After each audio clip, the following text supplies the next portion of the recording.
मैं doctor Shruti Toshniwal, haematologist, haematooncologist, bone marrow transplant physician, आपको मेरे YouTube channel Shri we care clinic पे स्वागत करती हूँ। आज का हमारा टॉपिक है न्यू ट्रीटमेंट्स इन हेमेटोलॉजी, मतलब हेमेटोलॉजी, ऑन्कोलॉजी, ब्लड कैंसर में नई कौन सी ट्रीटमेंट फैसिलिटीज अवेलेबल है, ये हम आज के टॉपिक में डिस्कस करेंगे। जैसे कि आपको पता है कि blood cancer, blood related problem, oncology related problem बढ़ते ही जा रहे हैं, यानी ये जल्दी डायग्नोज हो रहे हैं, हम अर्ली स्टेज पे डिटेक्ट कर रहे हैं और इसमें ट्रीटमेंट बहुत सारे फैसिलिटीज भी अवेलेबल है हमारे पास। आज के टॉपिक में हम इसी संबंध में डिस्कस करेंगे। इसको हम कुछ सेगमेंट्स में डिवाइड करेंगे, जैसे targeted therapy, immunotherapy, car T cell therapy, bone marrow transplant therapy. तो हम देखते हैं टारगेटेड थेरेपी क्या होता है। कैंसर सेल्स पे एक स्पेशल टारगेट्स होते हैं, जो एंटीजेंस होते हैं, स्पेशल प्रोटीन्स होते हैं सेल्स पे, जिनको हमारे कुछ केमिकल्स टारगेट कर सकते हैं। तो ये जो प्रोटीन्स है, अगेंस्ट हम एंटीडोट्स, जैसे हम कोई भी पॉइजन के लिए एंटीडोट बनाते हैं जो स्पेसिफिक पॉइजन पे काम करता है, वैसे ये प्रोटीन्स के अगेंस्ट हम स्पेसिफिक मॉलिक्यूल्स लैब में जनरेट करते हैं जो इनके अगेंस्ट एक्ट करते हैं।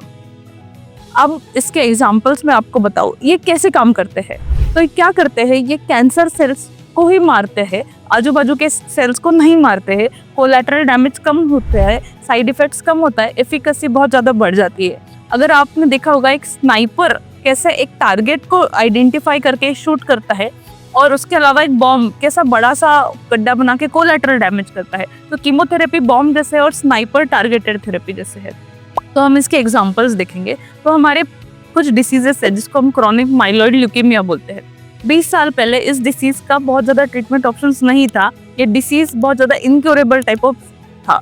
तो उसके बाद जब इसमें टारगेटेड थेरेपी का संशोधन हुआ, जिसको हम इमैटिनिब के नाम से जानते हैं, और इमैटिनिब के अलावा भी हमारे पास second generation, third generation, fourth generation बहुत सारे टारगेटेड थेरेपीज में अवेलेबल है, जैसे डासाटिनिब, पोनाटिनिब, एसिमिनिब, ये बहुत सारे थेरेपीज इसमें अवेलेबल है।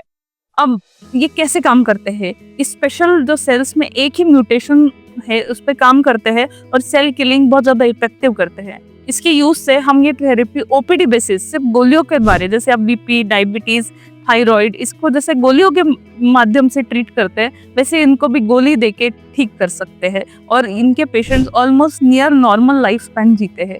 दूसरा ऐसा एक बीमारी है जिसको हम बोलते हैं क्रॉनिक लिम्फोसाइटिक ल्यूकेमिया। इसमें भी इब्रूटिनिब, अकालिब्रूटिनिब नाम के ओरल गोली से हम ऑलमोस्ट ओपीडी बेसिस पे नॉर्मल लाइफस्टाइल से हम क्वालिटी ऑफ लाइफ इंप्रूव करके ये ट्रीटमेंट कर सकते हैं। मल्टीपल माइलोमा में बॉर्टेजोमिब, कार्फेल्जोमिब, ये थेरेपी यूज करके हम ऑलमोस्ट ओपीडी बेसिस पे सबक्यूटेनियस इंजेक्शंस के माध्यम से इसको ट्रीट कर सकते हैं। इसमें दूसरा सेगमेंट है टारगेटेड थेरेपी में मोनोक्लोनल एंटीबॉडीज का। मोनोक्लोनल एंटीबॉडीज क्या होते हैं, जैसे हमारे शरीर में एंटीबॉडीज हम बनाते हैं कोई स्पेसिफिक वायरसेस के लिए, कोई स्पेसिफिक बैक्टीरिया के लिए, ऐसे हम लैब में एंटीबॉडीज बनाते हैं ये कैंसर सेल्स के अगेंस्ट, तो इसको बोलते हैं हम मोनोक्लोनल एंटीबॉडीज। तो ये कैंसर सेल्स को पकड़ के स्पेसिफिक टारगेट को अटैच करके इनका किलिंग करते हैं। इसमें बहुत ज़्यादा कॉमनली यूज ड्रग है रिटुक्सिमैब, जो हम लिम्फोमा में यूज करते हैं, डाराटुमुमैब जो माइलोमा में यूज करते हैं, और इनसे ये बीमारी का सर्वाइवल, इसका क्योर रेट हमने ऑलमोस्ट डबल कर दिया है। तो ये थेरेपी बहुत ज़्यादा आसानी से काम करता है, बहुत कम साइड इफ़ेक्ट्स है और बहुत कम टाइम में हम बहुत ज़्यादा कैंसर सेल्स किल कर सकते हैं। इसके अलावा हम इसका सेकेंड सेगमेंट देखते हैं जिसको हम बोलते हैं इम्यूनोथेरेपी। अब इम्यूनोथेरेपी में हम क्या करते हैं, नॉर्मली जब भी कैंसर प्रोलिफरेट होता है या कैंसर बढ़ता है तो ये हमारे इम्यून सिस्टम को चकमा देता है, यानी ये इस पे कुछ ऐसे ये एंटीजेंस बनाता है जिसको हमारा इम्यून सिस्टम आइडेंटिफाई नहीं कर सकता और हमारे इम्यून सिस्टम इसको किल नहीं कर सकता है।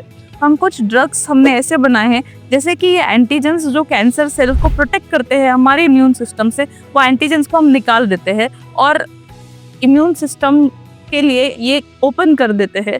इम्यून सिस्टम को ये कैंसर एक्सपोज हो जाता है और हमारा इम्यून सिस्टम ही कैंसर को किल करता है। इसमें बहुत अच्छा एग्जांपल है चेक पॉइंट इनहिबिटर्स, जो निबोलुमाब, पेम्ब्रोलिजुमैब, ये बहुत सारे लिम्फोमास, बहुत सारे सॉलिड मैलिग्नेंसीज में इसका रोल है। इसके अलावा इम्यूनोथेरेपी में और भी एग्जांपल्स हमको देने हैं, तो यही हमारी इम्यूनिटी को मॉडिफाई करके जो हम ट्रीटमेंट करते हैं इसको बोलते हैं कार टी सेल थेरेपी, जो भी बहुत ज़्यादा चर्चा में है, बहुत ज़्यादा एडवांस थेरेपी है। तो हम कार टी सेल थेरेपी में क्या करते हैं, तो हम देखते हैं कार टी सेल थेरेपी में हम हमारे बॉडी में टी सेल्स, जो हमारे इम्यूनिटी के बहुत इंपॉर्टेंट टी सेल्स है, इसको हम आइडेंटिफाई करते हैं, इसको आइसोलेट करते हैं, जेनेटिक इंजीनियरिंग से लैब में मॉडिफाई करते हैं और वापस पेशेंट को देते हैं, जो जाके हमारे कैंसर सेल्स को किल करता है। बहुत ज़्यादा रिफ्रैक्टरी बीमारी, रिफ्रैक्टरी मतलब जो नॉर्मल इसमें ट्रीट नहीं कर सकते, वैसे बीमारी में हम ट्रीटमेंट कर सकते हैं। इसके अलावा चौथा सेगमेंट है bone marrow transplantation. Bone marrow transplant हमारे इस पूरे इसमें हम एक बहुत ज़्यादा इफेक्टिव थेरेपी है, जिसमें हम स्टेम सेल्स का यूटिलाइजेशन करके ये कैंसर को किल कर सकते हैं। ये है हमारे बीमारी में न्यूअर मोडालिटीज ऑफ ट्रीटमेंट जो हम देख रहे हैं। इसके वजह से हम कैंसर को बहुत ज़्यादा ओपीडी बेसिस पे गोलियों के द्वारा कम से कम एडमिशन, कम से कम इंजेक्शन और कम से कम टॉक्सिसिटी में ट्रीट कर सकते हैं। और ये खुशी की बात है कि ये सारे थेरेपीज अभी इंडिया में भी अवेलेबल है। इंडिया में भी हम सब ये थेरेपीज कर सकते हैं। इसके बारे में अगर आपको कोई भी जानकारी चाहिए तो आप हमें कमेंट कीजिए, कमेंट सेक्शन में हम ज़रूर आपको रिप्लाई करेंगे। अगर आपको ये वीडियो पसंद आया तो लाइक, शेयर और सब्सक्राइब कीजिए। धन्यवाद।